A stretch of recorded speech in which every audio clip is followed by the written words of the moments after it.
Om Sairam. Shri Sai सच्चरित्रात doctor पिल्ले यांचाही उल्लेख आलेला आहे.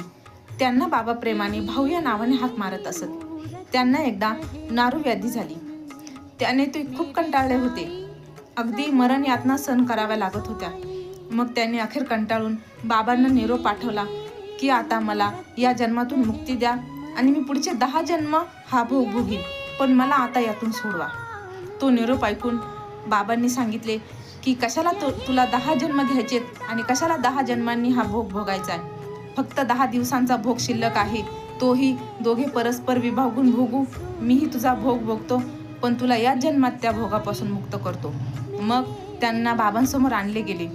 जेव्हा बाबांसमोर आणले, बाबांनी त्यांना बसण्यास सांगितले आणि त्याच दिवशी संध्याकाळी अब्दुल्ला जेव्हा सायंकाळची सांजवात करत होते तेव्हाच त्यांचा पाय डॉक्टर पिल्ले यांच्या पायावर पडला आणि त्या पायातील सगळे जंतू बाहेर पडले आणि नंतर त्या 10 दिवसांनीच त्यांना खूप आराम वाटला आणि 10 दिवसानंतर ते पूर्णपणे बरे झाले.